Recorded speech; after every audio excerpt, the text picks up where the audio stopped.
အားလုံးပဲမင်္ဂလာပါဒီဗီဒီယို tutorial လေးမှာဆိုလို့ရှိရင်တော့ dancing and girl ဆိုတဲ့ project လေးဘယ်လိုလုပ်ရမလဲဆိုတာကိုဖော်ပြပေးသွားမှာပဲဖြစ်ပါတယ်ဆိုတော့ပထမအဆုံးအနေနဲ့ backdrop ရွေးချယ်ပါမယ် choose a backdrop button လေးကိုနှိပ်ပြီးတော့မှ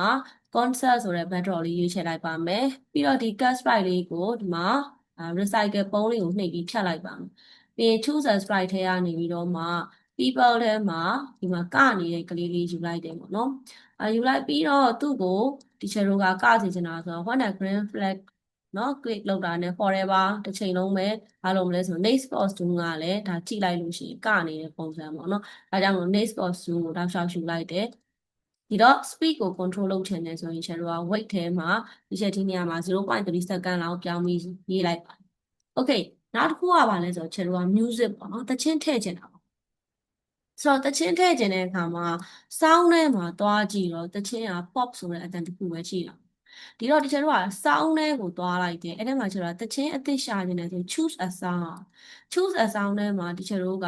ဒီထဲမှာpiano music ကိုတချို့ကရှာလို့ရအဲ့တော့တချို့က piano music ကိုလိုချင်တယ်ဆိုရင် classical piano ဒါလေးကိုတချို့ကရွေးချယ်လိုက်တယ်ရွေးချယ်ပြီးတဲ့အခါကျတော့မှတချို့ခုဒီနေရာမှာလာကြည့်တော့ classical piano ဆိုတာလေးတွေ့ရအဲ့တော့သူလည်းပဲတစ်ချိန်လုံး green flag click လောက်တာနဲ့ forever ပေါ့နော်တစ်ချိန်လုံးတချင်းတန်နဲ့ကတာနဲ့တူတူဖြစ်စေချင်တာမဟုတ်လို့ဒီလို plot လေးယူလိုက်ပါတယ်။ Okay ဒါဆိုရင်ကျတို့ project လေးစမ်းကြည့်ရအောင်နော်။ Okay ဒါဆိုလို့ရှိရင်တော့ teacher တို့ကဒီမှာကလေးလေးတယောက်ပေါ့နော် music နဲ့ background music နဲ့အတူကပြနေတဲ့ animation လေးတစ်ခုကျတို့ create လုပ်ပြီးသွားပြီပေါ့နော်။ဆိုတော့ဒီပေါ်မှာအခြေခံပြီးတော့မှ teacher တို့ကအခြားသော project တွေလုပ်လို့ရပါတယ်။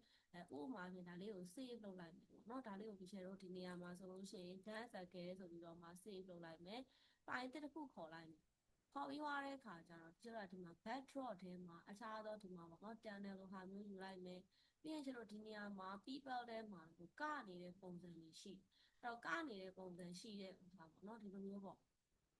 ဒီမှာဆိုရင် dance လုပ်နေတဲ့ပုံစံပေါ့နော်။အဲ့ဒီပုံစံကိုတချို့ကဘာလုပ်လို့ရလဲဆိုရင်ထည့်လို့ရ။အဲ့တော့ခိုင်းလိုပဲ green flag လေးလုပ်မယ် forever loop လုပ်မယ်ပြီးရင် next costume ထည့်လိုက်မယ်ပြီးရင် control ထဲမှာ weight ပေါ့နော်0.3 second လောက်တချို့ထည့်လိုက်မယ်ဆိုလို့ရှိရင်တော့ဒါတချို့ကကနေတဲ့ပုံစံတစ်ခုကိုထည့်လို့ရမှာနော်ဆိုတော့ဒီမှာကနေတဲ့ဒီမှာပုံစံတစ်ခုတချို့ရေးလို့ရမှာ1 3နော်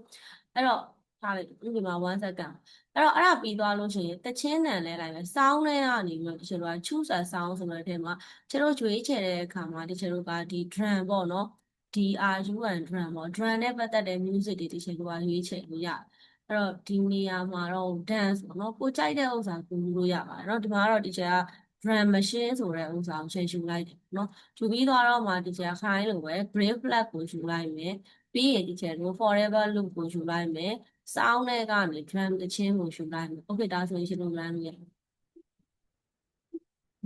တော့ဒီနေရာမှာပဲ teacher တို့ကကိုလိုချင်တဲ့ point ကိုထည့်လို့သွားပြီးတော့မှပြောင်းပေးရเนาะဒီတော့ဒါ animation နဲ့နောက်က music နဲ့တွဲတဲ့ဥစ္စာလေးလုပ်လို့ပြီးသွားတယ်เนาะ